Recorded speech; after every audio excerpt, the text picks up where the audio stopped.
ಹೇಗಿದ್ದೀರಾ ಎಲ್ಲರೂ? ಇವತ್ತಿನ ಲಾಗಲ್ಲಿ ನಾನು ನಿಮ್ಮ ಜೊತೆ ನಮ್ಮ ಮನೇಲಿ ಯಾವ ರೀತಿ ಪೂಜೆ ಮಾಡಿದ್ವಿ, ಏನು ಪೂಜೆನ ಮಾಡಿದ್ವಿ ಅನ್ನೋದನ್ನು ನಿಮ್ಮ ಜೊತೆ ಶೇರ್ ಮಾಡ್ಕೊಳ್ತಾ ಇದ್ದೀನಿ. ಇನ್ನು ನಾವು ಶುಕ್ರವಾರ ಮಧ್ಯಾಹ್ನ ಹೀಗೆ ದಾವಣಗೆರೆಗೆ ರೀಚ್ ಆದ್ವಿ, ನಮ್ಮ ಅಕ್ಕ ಭಾವರ ಮನೆಗೆ. ಅಲ್ಲಿ ಪೂಜೆ ಇಟ್ಕೊಂಡಿದ್ವಲ್ಲ, ಅದಕ್ಕೆ ಬಂದ್ವಿ ನಾವು ಕೂಡ ಮಧ್ಯಾಹ್ನ. ಇನ್ನು ಸಾಟರ್ಡೆ ನೈಟು ಸ್ವಾಮೀಜಿಗಳು ಬಂದು ಪೂಜೆಗೆ ಏನೇನು ಬೇಕು ಏನಿಲ್ಲ ಅನ್ನೋದನ್ನು ಸಾಟರ್ಡೆ ನೈಟೇ ಬಂದವರು ಫುಲ್ಲು ತಯಾರಿ ಮಾಡಿ ಹೋದರು. ಇನ್ನು ನಾವು ಕೂಡ ಸಂಬಂಧಿಕರೆಲ್ಲ ಬಂದಿದ್ರಲ್ವ, ನಾವು ಮನೆಗೆ ಏನೇನು ಬೇಕು, ಮಾರ್ನಿಂಗ್ ಪ್ರಸಾದಕ್ಕೆ ಏನೇನು ಬೇಕು ಅನ್ನೋದನ್ನೆಲ್ಲ ಹೆಚ್ಚಿಟ್ಕೊಂಡು ಪ್ರಿಪ್ರೇಷನ್ಸ್ನ ಮಾಡ್ಕೊಂಡ್ವಿ. ಇನ್ನು ಮಾರ್ನಿಂಗ್ ಎದ್ದೇಳಿದ್ದು ನಾವು 5 ಗಂಟೆಗೆ. ನಾವು ಎಷ್ಟೇ ಬೇಗ ಎದ್ದೇಳಬೇಕು ಅಂದ್ಕೊಂಡ್ರೂ ಆಗಲಿಲ್ಲ, ಲೇಟಾಗೇ ಬಿಡ್ತದು. ಬೇಗ ಬೇಗ ರಂಗೋಲಿ ಎಲ್ಲ ಮುಗಿಸ್ಕೊಂಡು ಪ್ರಸಾದನ ಕೂಡ ಮಾಡ್ಕೊಂಡ್ವಿ. ಇನ್ನು ನಾವು ಕೂಡ ಸ್ನಾನ ಮಾಡಿ ಫ್ರೆಶಪ್ ಆಗಿ ರೆಡಿ ಆಗೋಣ ಅಂತ ರೆಡಿ ಆದ್ವಿ.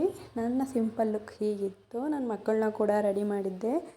ನನ್ನ ಮಗ ಇದೇ ಫಸ್ಟ್ ಟೈಮು ಶರ್ಟು ಪಂಚೆ ಹಾಕ್ಕೊಂಡಿರೋದು.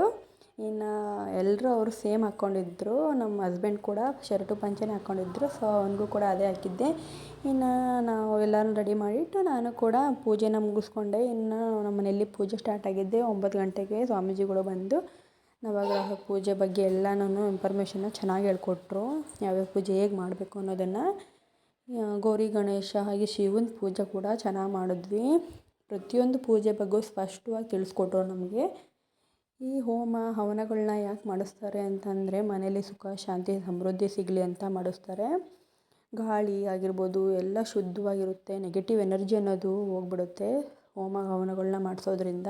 ಏನೇ ಕೆಟ್ಟ ಆಲೋಚನೆಗಳಿರ್ಬೋದು, ಏನೇ ಥಿಂಕಿಂಗ್ನೆಸ್ ರಾಂಗಾಗಿ ಬಂದರೂ ಕೂಡ ಆ ಹೊಗೆಯನ್ನು, ಹೋಮದ ಹೊಗೆನ ಹೀರ್ಕೊಂಬಿಟ್ರೆ ಎಲ್ಲ ಕೆಟ್ಟ ಆಲೋಚನೆಗಳನ್ನ ಕ್ಲೀನ್ ಮಾಡುತ್ತಂತೆ ಹೋಮ ಹೊಗೆ ಅನ್ನೋದು. ಅದಕ್ಕೆ ಹೋಮದಿಂದ ಅಷ್ಟು ಹೊಗೆನ ಹಾಕ್ತಾರೆ. ಇನ್ನು ಆ ಹೊಗೆ ಮನೆ ಮೂಲೆ ಮೂಲೆಯಲ್ಲೂ ತಲುಪಿ ಏನೇ ಕೆಟ್ಟ ವಾತಾವರಣ ಅನ್ನೋದನ್ನು ಎಲ್ಲದನ್ನು ತೆಗೆದಾಕ್ಬಿಡುತ್ತಂತೆ. ಇನ್ನು ನಾವು ಇದನ್ನು ಬಾಡಿಗೆ ಕೊಟ್ಟಿದ್ವಿ ಇಷ್ಟು ವರ್ಷಗಳ ಕಾಲ. ಈಗ ನಮ್ಮ ಸ್ವಂತ ಮನೆಯಲ್ಲಿ ನಮ್ಮ ಅಕ್ಕ ಭಾವ ಇರ್ತಿದ್ದಾರೆ. ಸೊ ಗೃಹಪ್ರವೇಶದ ದಿವಸ ನಾವು ಮಾಡಿಸಿರಲಿಲ್ಲ, ಅದಕ್ಕೆ ಈಗ ಹೋಮ ಹವನಗಳನ್ನ ಮಾಡಿಸಿ ಅವರಿಬ್ಬರು ಅಲ್ಲಿರ್ತಿದ್ದಾರೆ. ಸೊ ಪೂಜೆ ಅಂತೂ ತುಂಬಾ ಚೆನ್ನಾಗಾಯಿತು, ಶಾಂತಿ ರೀತಿಯಿಂದ. ನಮಗಂತೂ ತುಂಬಾ ಖುಷಿ ಆಯಿತು.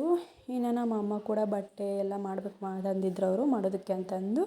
ಅವನು ಕೂಡ ಅರಿಶಿನ ಕುಂಕುಮ ಇಟ್ಟು ಬಟ್ಟೆ ಕೂಡ ಕೊಟ್ಟರು ಎಲ್ಲರೂ. ಅದೆಲ್ಲ ಆದಮೇಲೆ ಎಲ್ಲರೂ ಔಟ್ಸೈಡ್ ಕೂತ್ಕೊಂಡು ಒಂದು ಸ್ವಲ್ಪ ಹರಟೆ ಮಾತುಕತೆಗಳನ್ನ ಮುಗಿಸ್ಕೊಂಡ್ರು. ನನ್ನ ಮಗ ಅಂತೂ ತುಂಬಾ ಖುಷಿಯಿದ್ದ. ಅವ್ರನ್ನೇ ಆಟಾಡ್ಸೋದೇ ಆಗೋಗಿದೆ. ನನ್ನ ಮಕ್ಕಳನ್ನ ಇಬ್ಬರನ್ನ ಆಟಾಡ್ಸೋದು ಅದು ಇದು ತರಲೆಗಳೇ ಇದ್ದವು. ನನ್ನ ಮಗಳನ್ನ ಶಾರ್ಟಾಗಿ ಶೂಟ್ ಮಾಡಿಕೊಂಡೆ ವೀಡಿಯೋನ, ಯಾರ ಹತ್ರ ಹೋಗ್ತಾಳೆ ಅನ್ನೋದನ್ನು. ಪೂಜೆ ಎಲ್ಲ ಮುಗಿಸ್ಕೊಂಡು ನಾವು ಮಂಡೇ ನೈಟ್ ಆಗಿ ನಮ್ಮೂರಿಗೆ ಬಂದ್ವಿ. Thank you.